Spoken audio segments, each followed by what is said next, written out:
Hello everyone, my name is Paweł NOWICKI. I'm an assistant professor from Krakow University of Economics in Poland.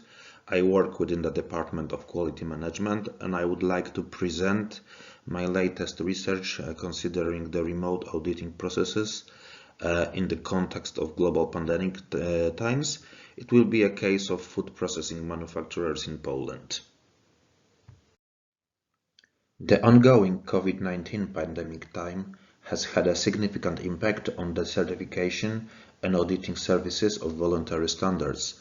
The traditional approach to auditing and certification processes on-site visits has been significantly curtailed, and it is unclear when and under what conditions it might resume in full. So, as the result of the challenges and restrictions arising from COVID-19, certification bodies as well as certified organizations have had to either postpone audits and extend the validity of existing certifications or introduce remote auditing. So, what the remote auditing is, or remote auditing or remote assessment, is defined as the facilitation of assessment of a conformity assessment body from a location other than that being physically present, and it enhanced by using information and communication technology for gathering, storing, retrieving, processing, analyzing, and transmitting information. The purpose of this presentation, as well as publication, is to indicate the context of the operation of both certification bodies as well as food producers in relation to the remote auditing and certification processes and the impact of such proceedings on confidence in the results of their work, and to indicate the changes of the way of certification audits are carried out by the certification bodies due to global COVID-19 pandemic. This investigation was the online survey, and it was carried out in the fourth quarter of 2020. From the population of Polish organic farming producers, which are about 1,000 at the end of 2019, there were randomly chosen 300 records. An online survey was carried out on. The questionnaire was sent to top managers responsible for quality and food safety systems in those organizations, and there were 46 valid questionnaires obtained, which was representing 15.3% response rate. The first question the respondents were asked by was whether remote audits were conducted prior to the COVID-19 pandemic. As expected, 93% of organizations did not undergo remote audits, and surprisingly, in 7% of surveyed organizations, such audits were conducted. So the following question was about whether food producers submitted to remote audit processes during the COVID-19 pandemic in 2020. From the obtained answers, remote audits were carried out in 43% of the surveyed organization. In the rest of the organizations, audits were either postponed or carried out in the traditional form on-site. The percentage of remote audits at the level of 43% may be surprising, as we would expect entrepreneurs to be more interested in this type of audit during the lockdown. Representatives of the surveyed food producers were also asked about the results of remote audits, defined as the number of detected non-conformities in the context of their change while switching to remote audits. The distribution of responses is as follows. In 75% of the surveyed organizations, no change in the number of detected non-conformities was observed, which may indicate that the producers of remote audits carried out by the certification bodies are effective and the credibility of these audits does not differ from on-site audits. In case of the answers regarding the indication of smaller number of non-conformities, indicated by 15% of the surveyed organizations, one can interpret as the fact of the effectiveness of remote audits or improvement of the organizational and production level of the enterprises compared to the previously conducted regular audit. Another question concerned the opinion of the representatives of the surveyed food producers regarding the effectiveness of remote audits.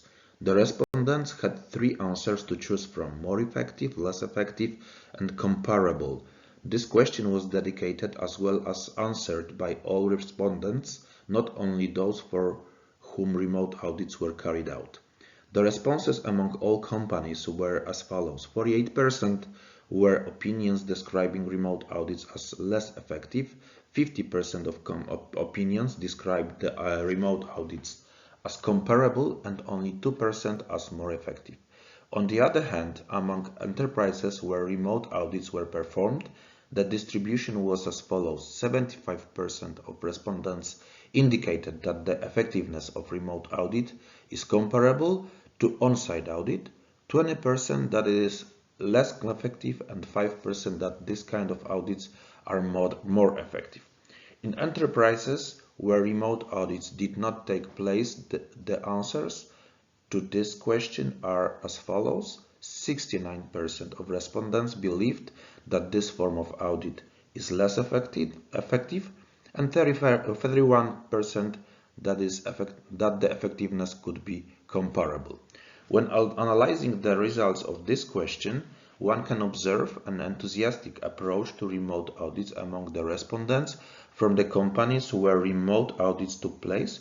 In the enterprises where remote audits haven't taken place, a clear pessimism can be observed with regard to the effectiveness of this type of verification of compliance with system requirements.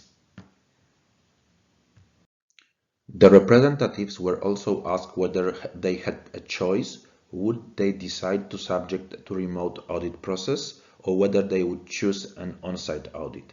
The distribution of responses among all surveyed enterprises were as follows: 70% of enterprises would choose on-site audit and 30% remote audit.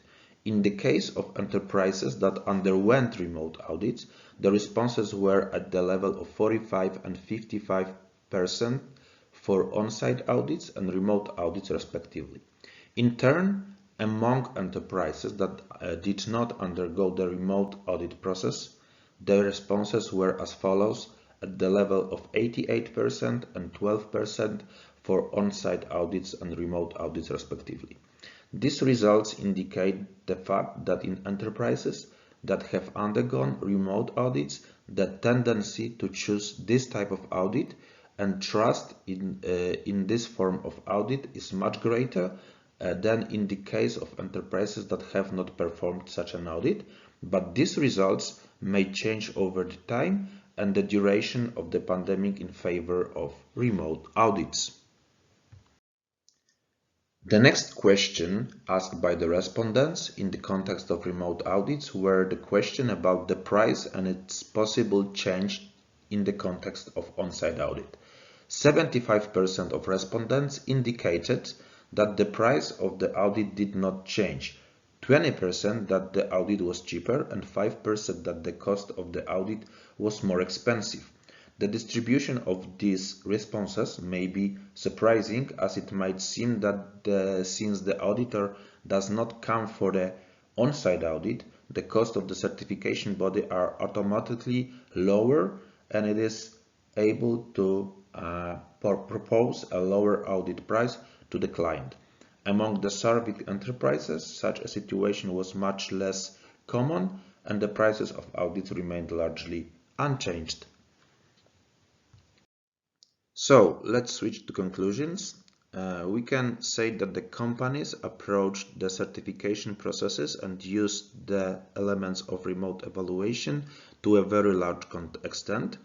The surveyed food producers consciously approached the difficulties of quickly adapting to new realities during the global COVID-19 pandemic, and the research shows that over 40% of the surveyed enterprises underwent the remote audits.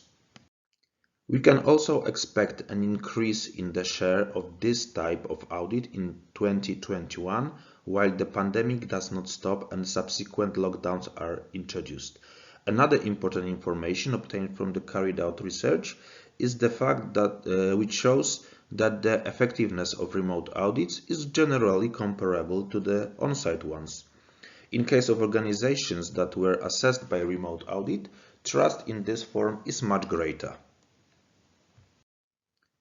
The global pandemic also gives a positive impulse in the field of remote assessment, where customers of certification bodies will have the opportunity to choose what type of audits they prefer, on-site or remote.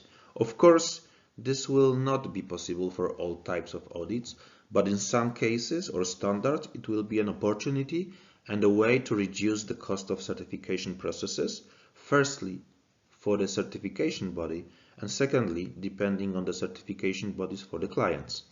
Although, as the above described studies have shown, the expected decrease in prices of the remote assessment and certification process is not yet clearly visible, although it can be observed. Thank you very much for your attention. For more details about the study, please go to 37th IBIMA conference proceedings. Thank you very much.